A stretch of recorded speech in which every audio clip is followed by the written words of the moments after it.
Welcome to this very special edition of the KAJ Masterclass Live, the show which ensures that you profit from your time spent here with experts, either through their insights, information, or simply learning from them. And today we have with us Rachel Fulginiti. She is a voice actor, podcaster, dedicated foster care advocate, and we'll learn about her raw journey and about her mindset shifts that helped her face her fear and her mission to reframe the narrative about around foster care with hope and honesty. Welcome to the show, Rachel. Thank you so much for having me. I'm happy to be here. You're welcome. Welcome to the show. Welcome to India in this online form, Rachel. And I'm sure not just in India, but a lot of people across the globe will benefit from what we are going to talk right now. We'll talk about foster care, we'll talk about adoption, and we'll talk about courage. But before that, let's talk a bit about your journey, your background, your story, so that people know who they are listening to. Absolutely. So I came to parenthood later in life. I had been an actor living in New York City for 10 years, doing film and theater and, independent film, theater and performance art. And then I decided to move to Los Angeles to pursue more film. And I met the man who would become my husband about 30 days after I arrived there. So I didn't think I was going for love. I thought I was going for my career, but it turned out once we met, that was it. So we had a wonderful relationship. He was a drummer. I was an actor. We were having fun and living our life. Got married a couple of years later, and then really didn't think about having children until I was sort of approaching my late 30s. And at that point, I started thinking, I guess we should probably, if we're going to have kids, maybe we should think about doing this. So we decided to do that. And we decided to just go natural. Didn't work. About a year, nothing. Another 6 months to a year, nothing. Started thinking, wow, okay, we need to do something. Started seeing fertility experts. It was unexplained infertility. There was no real reason that they could give us why it wasn't happening. It just wasn't happening. We had a few procedures. We started getting, it became all encompassing to our life, as I'm sure many listeners have heard. We did everything right. We stopped drinking. We ate all the right foods. I took my temperature every day, the whole 9 yards, and nothing would work. Ended up letting go of all of that, getting pregnant naturally. And then unfortunately, and very sadly, I lost that pregnancy. I also lost my fallopian tubes in that whole process. And it turned out I had 2 pregnancies. One was a heterotopic pregnancy outside of my uterus that was life-threatening. So I ended up coming out of those surgeries with no fallopian tubes, no hope for biological children, it was told to me. We tried IVF, in vitro fertilization, twice. Didn't work. And at that point, we are years down the road now, and we're broke because we didn't have, we didn't have a lot of money to begin with as artists. So we were really at an impasse. We didn't know what to do. And that's when we started thinking about adoption, and specifically fostering, because it doesn't cost anything to foster. So that's kind of how we got there. Absolutely, absolutely. I do not know much about fostering, and also for the listeners in the US and also for outside, help us understand. And you talk about that about saying yes to fostering, and there was some difficulty in understanding or saying yes to it, some hard part of it. I want to understand that, and how do you want to share Yes. that with the viewers? Absolutely. So just a little background. So the foster care system in the United States exists to protect children who are threatened by abuse, neglect, and that kind of thing. So there's a separation with their bio parents if there's determined to be abuse and neglect.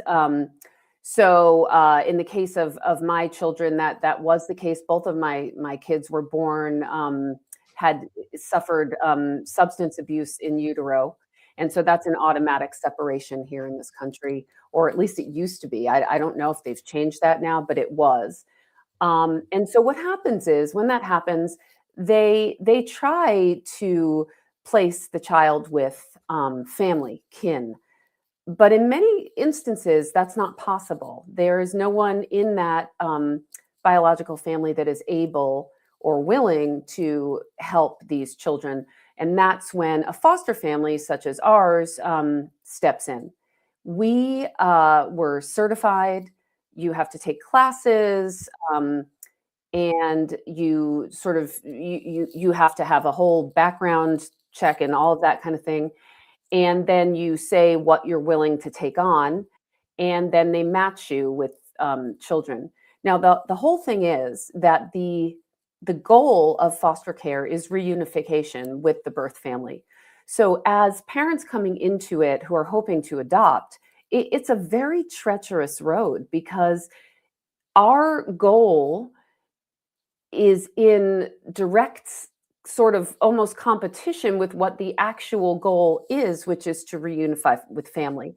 So that forced me to really, really decide, A, do I want to go there? Do I want to do this? And B, what is the mindset that I have to have? How can I reconcile this? How can I move forward not knowing if we'll be able to keep the child? Because what happens is they could take the child at any time when you're fostering.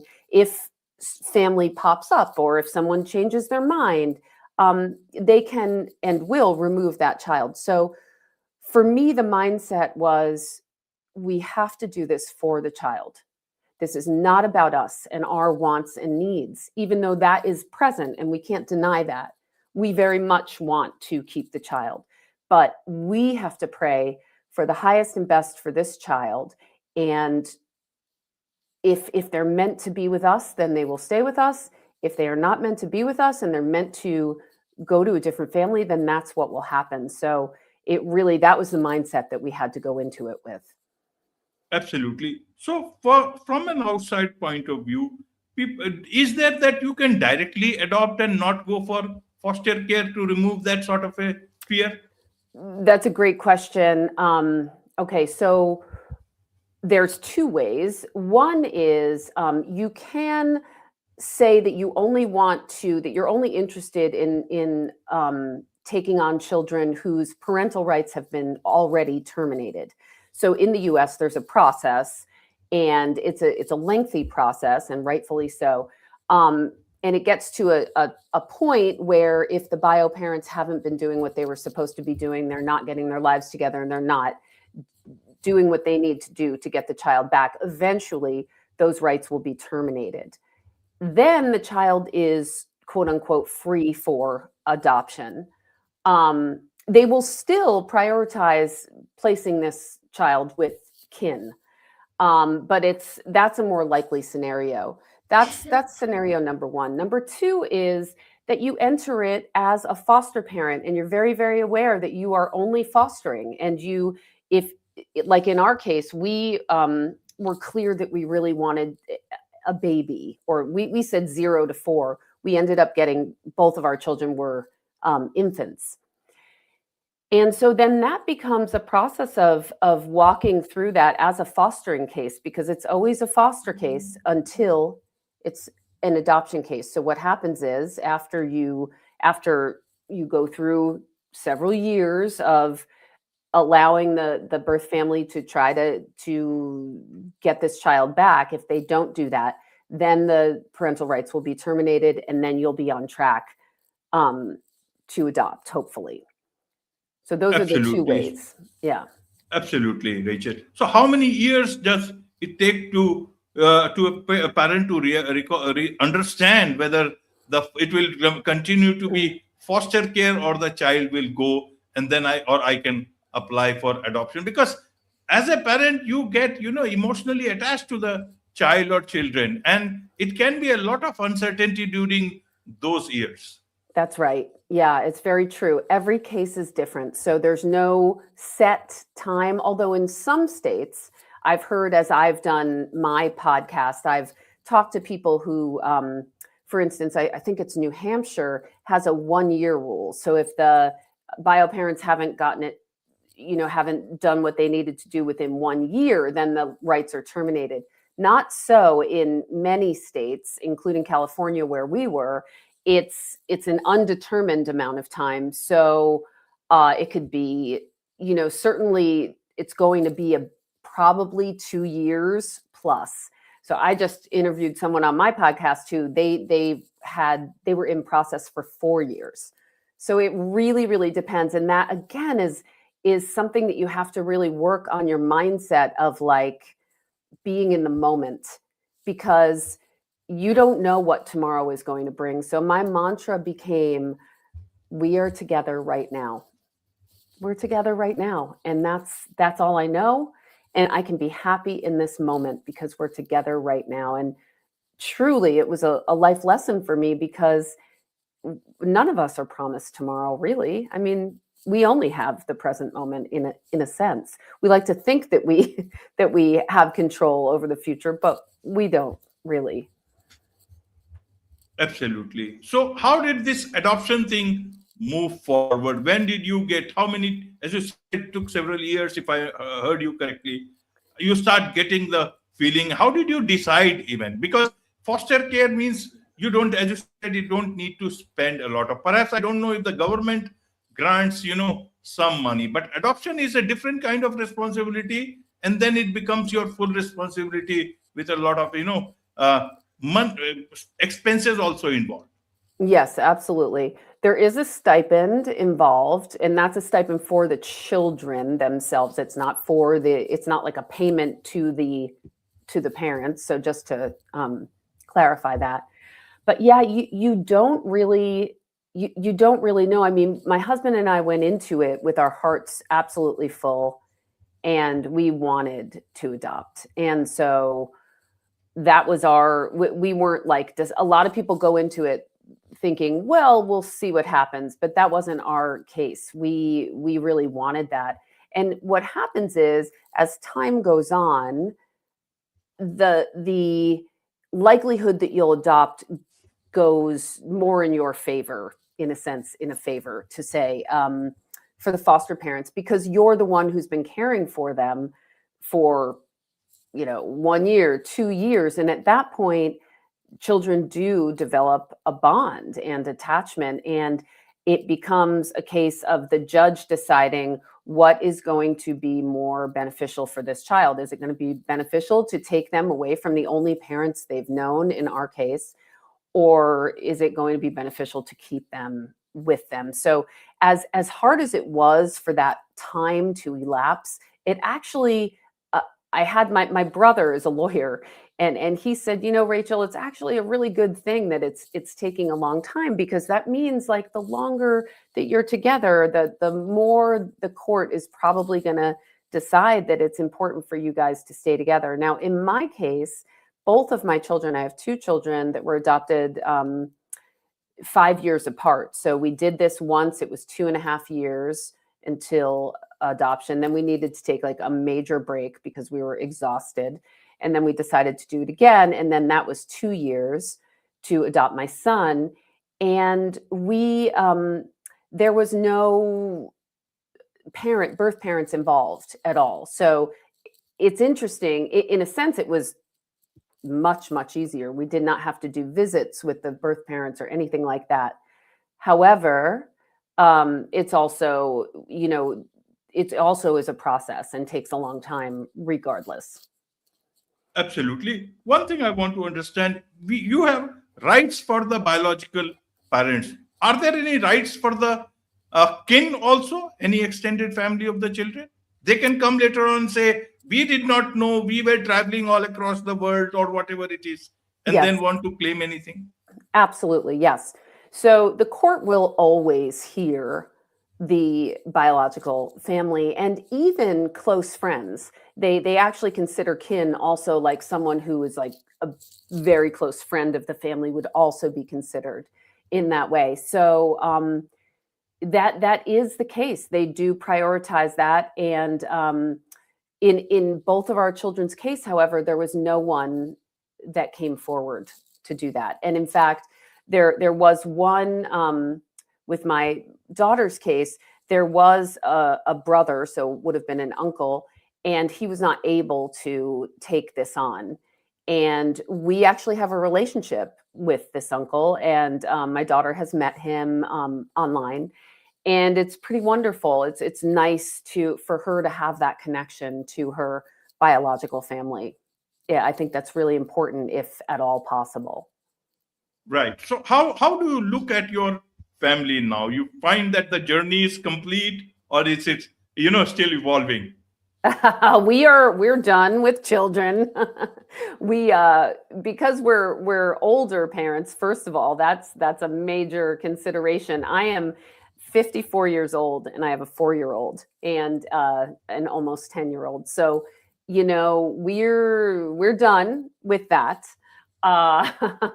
But yeah, it was, even with the second one, it was a little bit like, wow, can we really do this again? Like I was 49 when he came into our life, and we just felt like it was right, and we moved forward. But yeah, we're set as a family unit. We love that our family is non-traditional and diverse. It really speaks to who my husband and I are as people. We were never traditionalists anyway, so it really works for us. Absolutely. And you tell the children, or the children know by themselves that they are adopted? Yes, 100%. It has been shown to be very detrimental to not tell that to the child and have them find out later in life. And in fact, I have a few friends who I know people that happened to, and I know firsthand how difficult that was. So yeah, no, we've always been very open with them, sharing pictures of our adoption day, talking about it, reading books with them about adoption, and trying to find other children who've also been adopted, because I think that really helps also, if they can have friends and community members that have also been through this.